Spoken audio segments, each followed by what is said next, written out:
Started. Good afternoon, everyone. I realize I'm the guy after lunch, so I'm going to try to keep things moving. I will try to be entertaining. I didn't bring my dad jokes, but I'll try to keep things entertaining anyway. I do encourage people to try the things. I like hands-on. I think that's the best way to learn. So if any of you brought your laptops, I was mentioning earlier, fire them up. If you have Windows, I know sometimes, I'm amazed to be here. I know sometimes they don't like Windows people here, but I work with Windows, I work with Linux, I work some with Mac. Written code in lots of different languages and worked with a lot of different interfaces through the years. More people, excellent. We're just starting.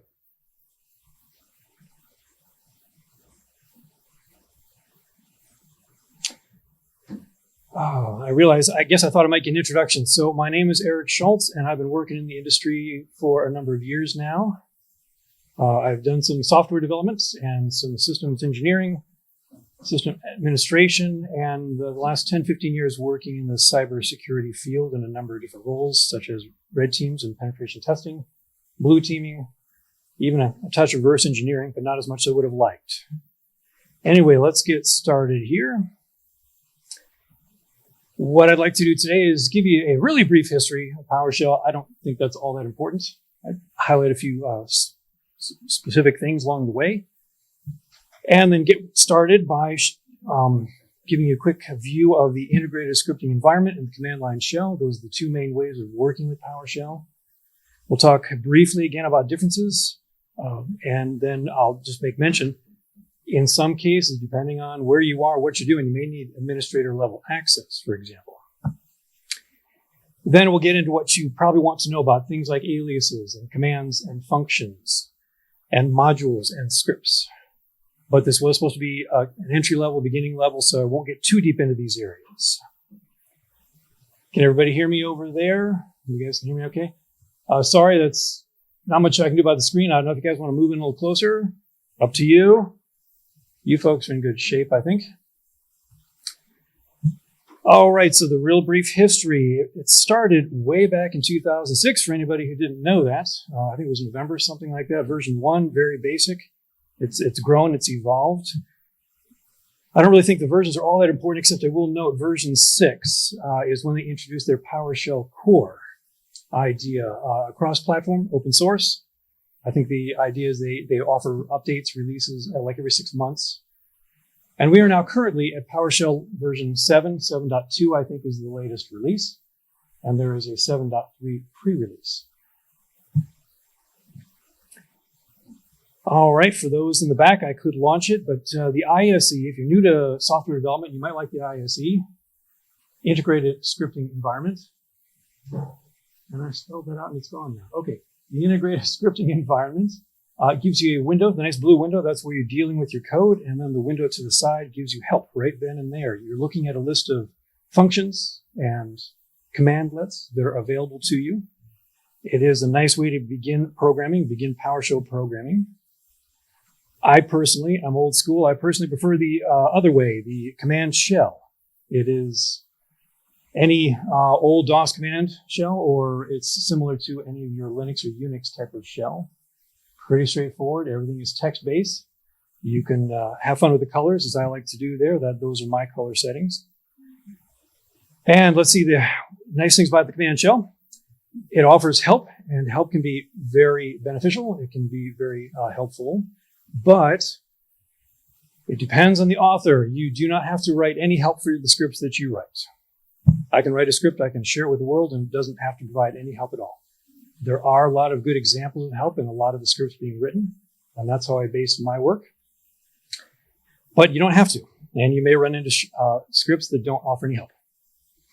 The other thing you will want to get used to is what they call tab completion.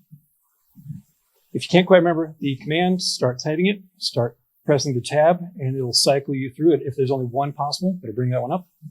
If there are a couple different possibilities, you can get kind of a cycle through the list of them. And you can also do shift to go backwards. If you think the command might have been down at the bottom of the list, you can press shift tab. Feel free if you have any other questions. Let's see, where was I? Now I'll save that for a moment later. Part of the reason I like to work with the command shell as opposed to the ISE is it does a few things differently. And if you're going to turn your work into a script and let other people run it or run it yourself, you will probably want to run it in the command shell. Memory management is different, and there are some features that are not available in the ISE, like this idea of the transcript. You can have PowerShell record everything you're doing and everything it's getting back, just like the log of any other thing. Your SSH can log output. Well, PowerShell can log the output as well, but that's not available in the ISE version. And once again, administrator level access will pop up on you every now and then, depending on what you're trying to do, depending on the execution policies, depending on the profiles. If you're at work, you may not be able to do what you'd like to do without permissions. And if you're at home on your own laptop, you can do anything you want. I mentioned the profiles. There are at least 6 profiles. They cover different combinations, all users, all hosts, all users on the current host, current user, any one of you on all hosts or the current user, current host. These are just different ways of controlling PowerShell in an environment. If you're on your own, it's really your choice what you do, how you configure your profiles. If you are in a corporate environment, you may find certain things are allowed and certain things are restricted. If you'd like more information, there are a lot of good pages out there. Here is one in particular. It is Microsoft's own.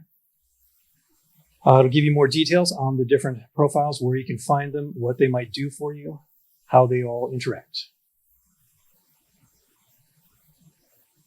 Any questions? Feel free.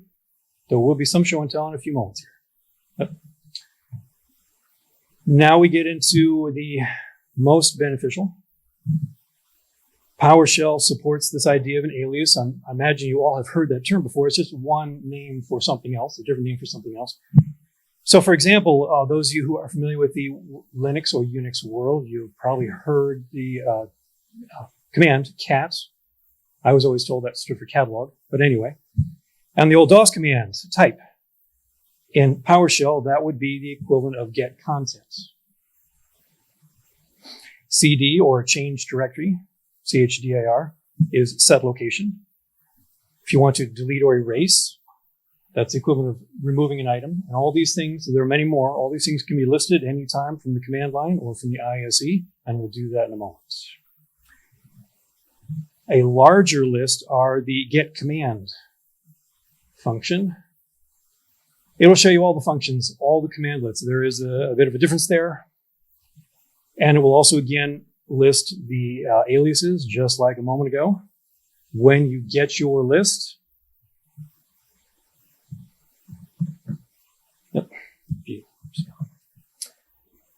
lots of things scrolling by. They are organized first by the type, like commandlet, function, alias. Gives you the name of the commandlet or function or alias and the versions and where it came from, the module or the bit of Microsoft code that gives you that ability.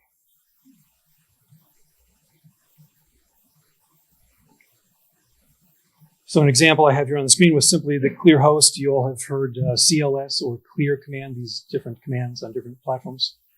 That would be clear screen or clear host. But you can type in any of those. The functions generally are meant to be probably part of a script more than anything else, not necessarily a command line, whereas what they call a commandlet is its own little utility, if you will. So it's something more likely to be used from the command line, but I'm not aware of any restrictions. I'm not aware of anything that limits you. One thing I really liked about PowerShell and why I would recommend learning it, it gives you access to just about everything on the box. It is almost Visual C++ at the command line.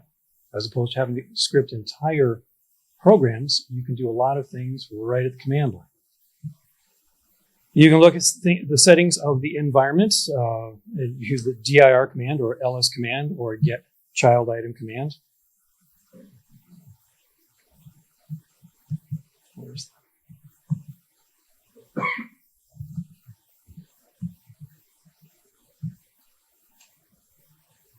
People familiar with command line or shell might be familiar with some of these different settings. You can find out different paths where things can be stored, where things will be stored, like your temp folders. If you want to make use of the TEMP or TMP variable, that's where it points. The user domain roaming profile. You can see what kind of a network you're on. The Windows directory.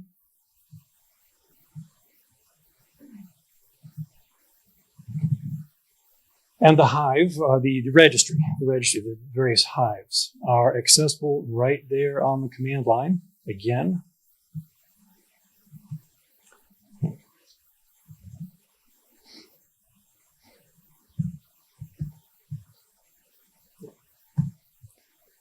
HKCU stands for the current user. You can work your way down, and it will keep on going. If you have permissions, because there's a lot in this hive. If you have permissions, you can change these settings. If you have permissions, you can delete the settings. You can create new settings if they have not been created already. Right there on the command line.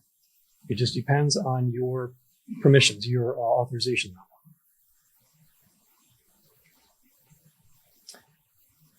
Okay, my apologies. I am kind of zooming through some of this stuff. Yeah, that's good. I'll show again the tab. You do want to get used to the tab itself. If I bring up the HKCU, it will start to list the areas below that I can work my way into. I can shift and tab backwards.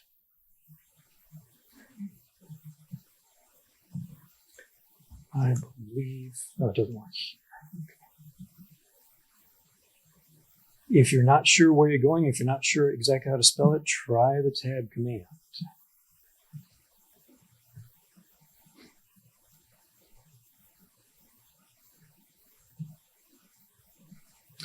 Another area, this is confusing sometimes, the good old execution policy.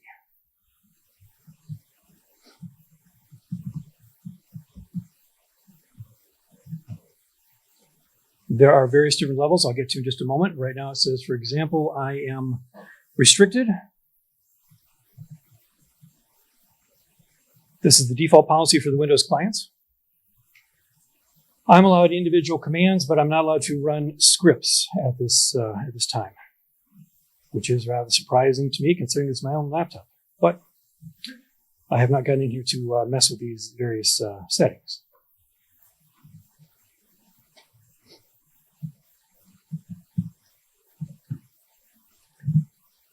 There are different execution policy types. There's machine policy, user policy, process policy. All of these will have an impact on your ability to get your job done, to run things you want to run.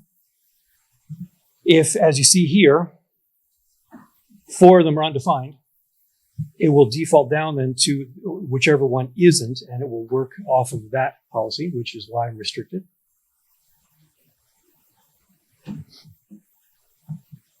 Back to the different policy values. I mentioned restricted, all signed.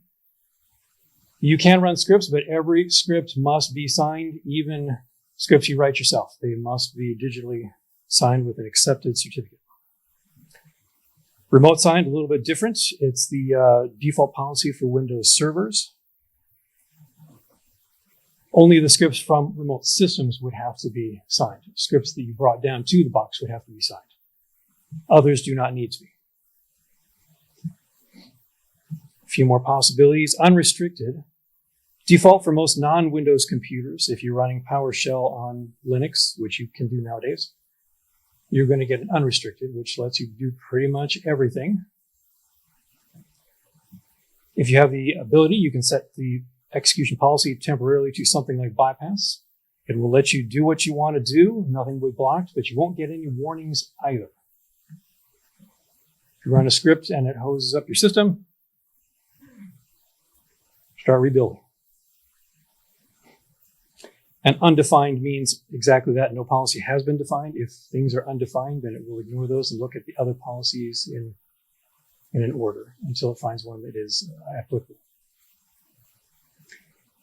I like to point out these are not really security. They're not going to stop everybody. They'll slow down the honest computer user, but there are ways of getting around them. That's part of what red teaming and blue teaming is about, finding the ways around. I mentioned with the restricted, I believe it was, you can't run a script. It's awkward, but you could take each command one at a time and type it in the command line and probably still get the results you want, depending on the detail of the script.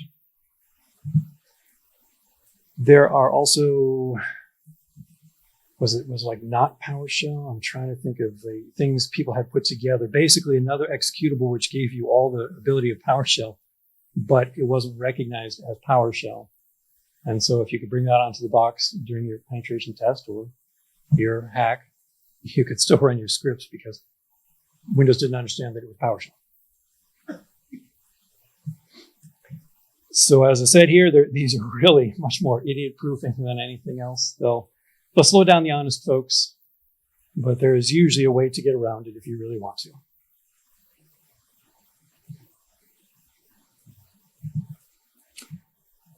Now we're going to talk a little bit about modules.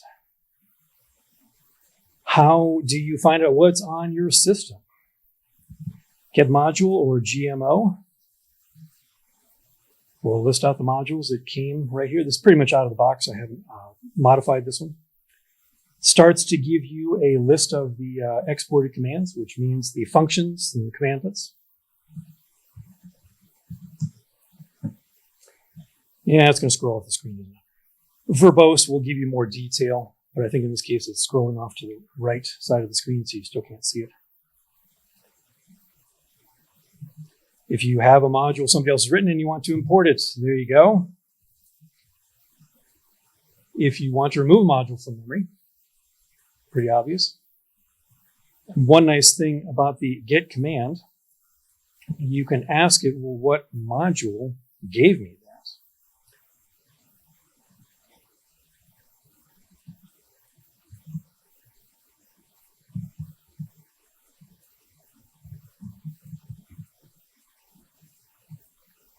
The PS readline module gives me one function and those 5 commandments.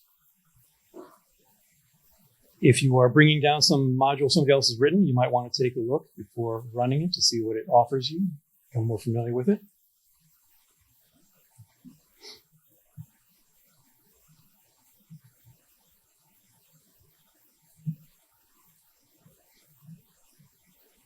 Now we move on to help. As I mentioned previously, though, it is up to the author of the code how much help they've provided you.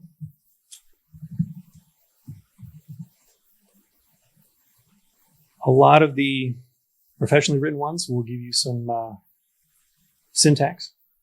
Not always the most clear, in my opinion, but better than nothing. You see the aliases listed down there. In this case, there's only the one, really, GCM, get command. If offered,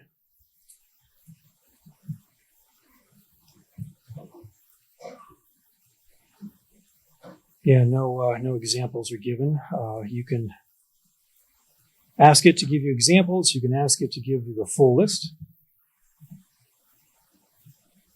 Explains the parameters a little bit more. The all parameter, what type it is, position, argument list.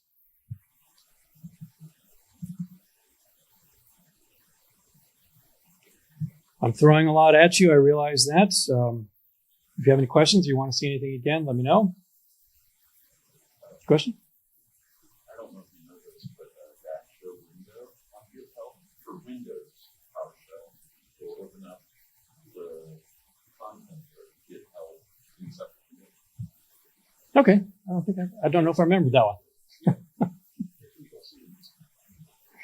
I don't think I remember that one. Very good. All right.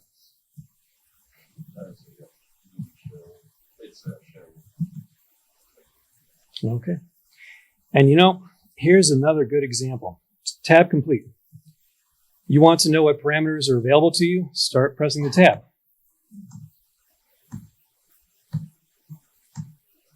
I guess, had I gone through, yeah, there it was. I did not remember that one. There's verbose. I worked with that one a lot. Shift tab will work your way back through. That was the examples I mentioned. Full, that's what we're looking at right here on the screen right now.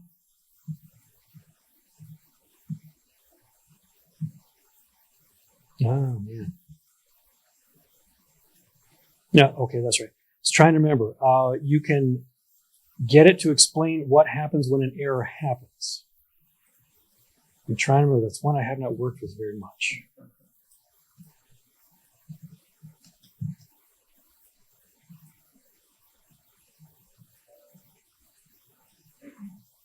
And as you can see, there is a lot GCM can do for you.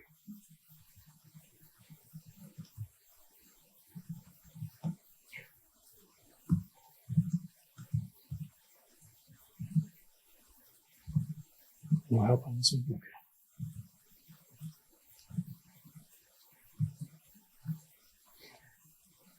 So I ran you through. You do help and the command and EX for examples, or help command and the full, which will give you every last detail that it has available to you. But it will depend on the code as written by the person. If they provided you help, you're fortunate. If they provided you a lot of help, but they don't have to, the command scripts can be very sweet, very short. So how do you run your scripts? Well, there are two main ways. If the script is basically designed standalone just to do its thing, all you have to do is name the script. And it will start with whatever module, whatever function in the code has been designated as the starting point. And it'll provide you with a menu, or it'll provide you with output right away. If it is a more involved module and it might have several functions, several commandlets built into it, import the module. And from that point forward, you can now use any of those commands until you remove that module. Yeah. All right. I thought it was funny. Mentioned in the opening talk, there are a lot of good scripts out there. I guess I'd say be careful of some of the other scripts as well, but there are a lot of good ones. The Power View is one I first remembered. Power Scan, I think I noticed on his presentation. And there are a few others. Was there even a Power Exploit, I think? Don't know if that one's still being maintained or not. But the Power View gave you a lot of net commands written in Powershell. Someone else had put together the PowerCat script. You can probably get your hands on. Anyone here familiar with Netcat or NC? I would imagine a lot of you have heard it. It's been around for a couple decades now. Well, someone wrote PowerCat, which is Netcat in PowerShell, and quite handy. On one role I was in where I was basically the on-site red team member, I just opened up connections between boxes to see when the cyber defense guys finally noticed that these two boxes are talking on a database port, and they shouldn't be because they're both workstations. And we did also relay some data through a number of tunnels from A to B to C using PowerCat, since we had access to Windows boxes.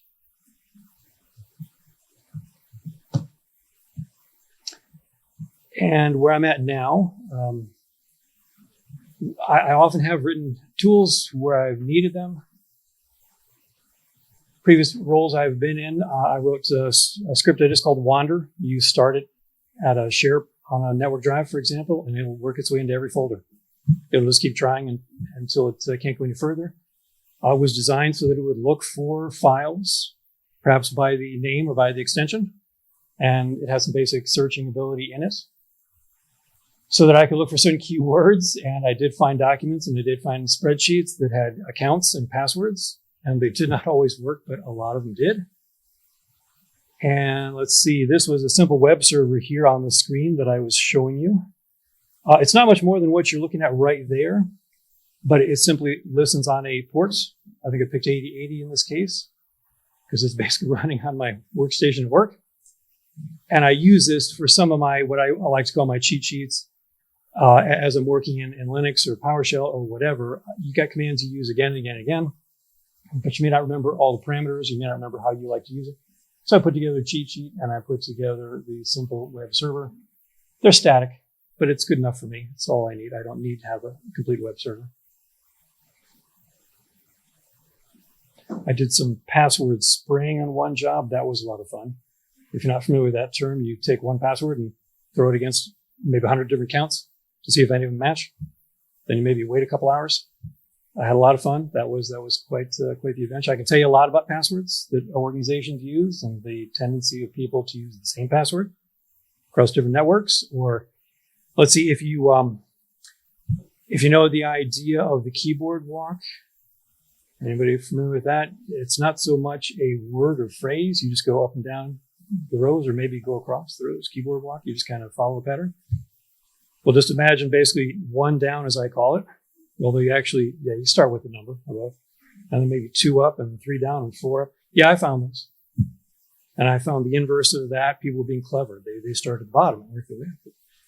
And I also found that when people were done with using 1 down, 2 up, and it expired, they just moved over.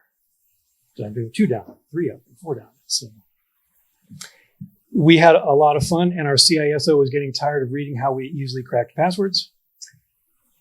So, but we often started an assessment. We already had accounts to try. So that was a script written in PowerShell. Had to leave that one behind though. And I do apologize. Boy, I guess I thought there might be a little more questions, a little more interaction.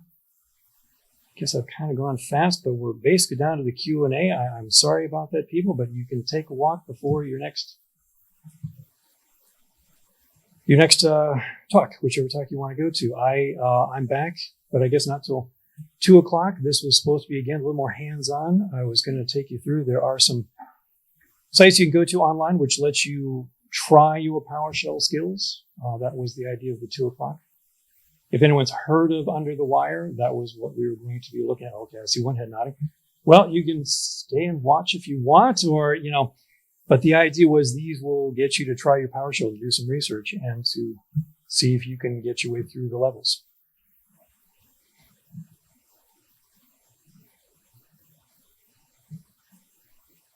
Okay, my humor is falling flat, huh? Nothing there. Okay, no, that's not really me. No, I gave it away at the beginning. And social media influencer, right? Didn't I put that in there? Yeah, that's, I don't know. Sometimes I just, those people, really? And who would trust them? What some guy recently confessed that China, I think, was trying to reach out to him to get him to, that they were ready to pay him money to say certain things. It's like, really? Who would trust these folks anymore? Okay, sorry, I'm getting political. I'll stop now. But if you want the real information, come on back. I do apologize. This is my first time being up in a conference like this. I have generally, thank you. I have generally given presentations, to coworkers or maybe to customers. Like I did have a lot of fun with the password one I mentioned earlier. Everybody was just kind of sitting there quietly because I think people were nodding their heads and shaking their heads. I could tell you like the top 5 passwords we found and how frequently they were. And the CISO, he enjoyed the presentation, but like I said, he was getting tired of hearing how we were starting some of our assessment and we already had accounts and passwords. Because my boss would let me go. A couple days, week before the assessment, he'd let me start running the script again to see if I could find any accounts and passwords. And at least one time, the password had timed out, it expired. And so I thought, okay, this is a great account. If we could get it, I tried like shifting over one. Didn't work. I tried shifting over again. We're in. So he was really getting tired of hearing about that stuff, but it was a lot of fun. So like I said, any questions or anything else? If not, I guess I'll try to be a little more entertaining next time. And I'll try not to go through. I really thought there'd be a few more questions and stuff, so I thought I'd take a little more time this time. So, yes. For name instance of cybersecurity, you also mentioned PowerShell as like a personal scripting language. Do you have any recommendations? Have you worked with them personally outside of work? Do you have any scripting What scripts have you written outside of work? Okay, if you didn't hear, what scripts have I written outside of work? Well, I guess none. I don't do a lot of programming at home anymore, but I've perhaps made use of the scripts. Like I am running my personal web server at home on my laptop. I didn't pull that onto this one. Like I said, this is a fairly new one. I haven't really set it up yet. But I do have my personal web server at home. I don't bother cracking my own passwords. I leave my wife alone. I don't try to break into her accounts. So, Do you mostly have a GitHub or anything with the static server code on there? do I have something like GitHub that I can share my scripts? No, I don't, but I'd be more than happy to share any of the scripts. I'll talk to you when we're done here, when we're on our break.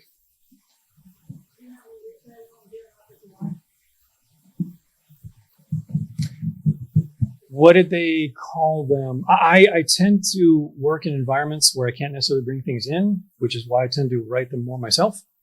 You all can probably start to guess what I'm talking about, where you're kind of restricted. You can't bring things in like computers and phones. And, okay, so we tend to write our own stuff there. But what was Empire?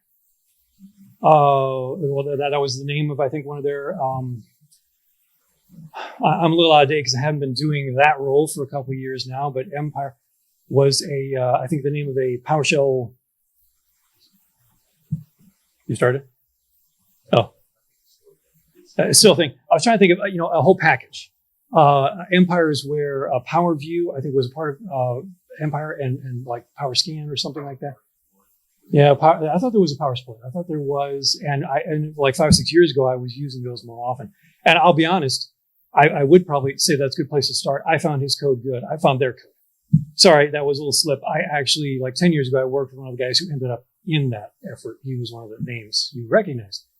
I won't try to, what is it when you try to grab somebody else's, I won't mention his name. But yeah, I worked with that guy way back when, before he knew PowerShell. So he was a bit smarter than I was. He realized way back in even version 1, version 2, that there was some potential for PowerShell because it is on all these computers. And so some of you came in late. I was saying I'm actually surprised to be here talking about PowerShell because I know in some of these conferences people don't like Windows. They don't. I work with Windows and I work with Linux. I've worked with a few different flavors of Unix. I have some Mac at home, but Windows is out there, so I would encourage people learn it. You have access to PowerShell. If you have a Windows computer, Windows server, Windows laptop, or desktop, you have PowerShell. Figure out what it can do for you right now. Figure out how to bring the modules down. Sorry, did I say something or is that an inside joke? Okay. Am I becoming too much of the advocate? Okay, I was going to say, am I advocating? Because I really have no stock in Microsoft. I have no stock in any of this stuff. Okay, yeah, okay. So I'll work with whatever I'm given. And I'm actually one of those who leans a little more toward they call it living off the land, or I call it living off the OS, if you will. I think there's a lot here already, and we don't know what's out there. And that's why I do try to familiarize myself with what is out there, because I love it. If you've been in the corporate environment, you may not be able to shut down or reboot. And I've been doing this stuff for years. You open things up, you close things down, open. I just like to reboot. If it's Windows, I admit, I still reboot fairly frequently, but it's down to maybe once or twice a week if we're forced to or something.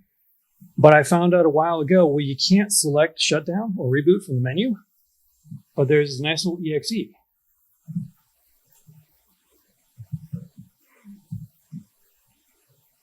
And they don't stop that. You want to reboot your desktop, your workstation at work? Yeah, they won't stop that. So /R for reboot or /G is kind of fun. It doesn't always work. /G will try to restart any apps that had been up and running. Sometimes they do come back. If you had a couple browser windows, the shutdown with /G, when you log back in, it'll bring up your browser again. And it might leave you right back where you were. I've actually found out, surprisingly, okay, who here knows Notepad++ in Windows World? Notepad, it's a nice app, right? I still do bring up Notepad every now and then because it's just easy. It doesn't bring any of the formatting. I don't know about you all, but if you get a corporate document or something, I usually bring it out of Word or out of Excel into Notepad and then into whatever, because it leaves all the formatting behind. It just brings the text. And maybe it's from Word to Notepad to another word that I'm doing, but it leaves all the formatting behind. So I found actually using the G option, when you log back in, Notepad is right there again. I'm surprised. Notepad++ saves all your temporary files you may not have saved, but Notepad, you close Notepad, it's gone. But if you run the /G after you reboot, it'll actually be there. It's worked for me a few times. So, okay, I'm rambled on and on. What time we got here? Well, still only 1:40. Any other questions? Any other comments? I got lots of fun stories. I mean, not dad jokes, but they're stories. So, anything else? Do you have any feature requests from PowerPoint?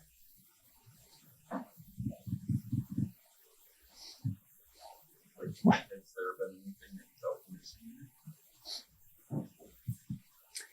I can't think of anything offhand. I do not have that on the box here. Too bad.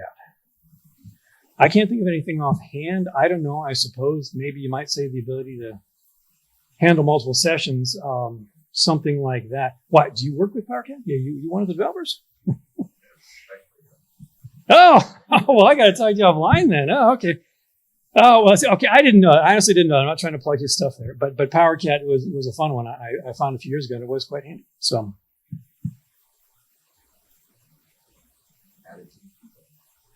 Well, yeah, I got to get your contact information, and I will, I'll keep you in mind. Right now, I'm doing more cyber defense type work, and I'm just supporting some hardware and software. I've gotten away from red teaming, but I tell you, folks, if that's your interest, if you like the geeky, you want to learn some tools, you want to learn some languages, and then you want to do things, yeah, get into red teaming. That can be a lot of fun. A lot of things you find out there, a lot of things that are leave you shaking your head, and even some of the perhaps more the social engineering type stuff. My previous job, I was able to walk around the building every now and then and just try my badge, trying to get into doors, and they didn't lock that place down. I was getting into all sorts of doors, and I was telling my team leader at one time, I came back from a meeting and I said, do we have access to these rooms? And he said, no. And I said, well, I got into this power room right out here. So we walked out to the room and walked in, and I just kind of jokingly said to him, hey, you want to send everybody home for the day? Yeah, we're walking right into one of the sections. I'm sure we wouldn't shut down everything. We could have shut down some of the power. And we've walked into wiring rooms. We walked into the room with a fire control system, which was, by the way, an older version of Windows, like 95 or maybe 2000. No password protecting it. At least it wasn't on the internet or anything like that. But yeah, you could walk up and move the mouse and you got access to it. So, and my boss, that was quite entertaining. My boss, I say he's government. Okay, I let it slip there. We walked into one wiring room, and man, you could just watch his face. Just went from normal to red to bright red to like I thought he was going to pass out or something. Because we were looking at various racks, various different network components, and there were cables connecting components that shouldn't be connected. He was just really thought he was going to have a heart attack or something. So, but yeah, three guys. Oh, sorry. You? Question? Yes.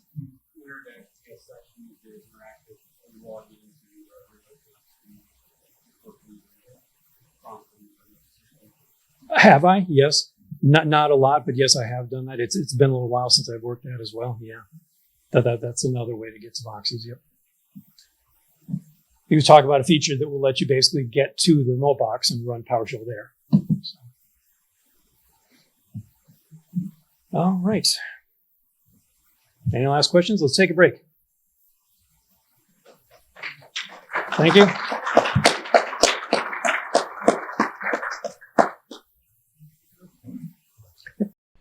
This talk was a part of our 2022 Secure West Virginia Lucky 13 conference. If you would like more information about this talk or our speaker, check the description below. And if you enjoyed the content, consider liking and sharing this video.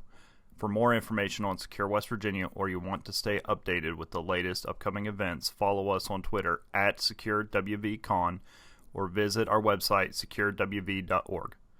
We would also like to thank our 2022 sponsors for being a huge part of Lucky 13's success.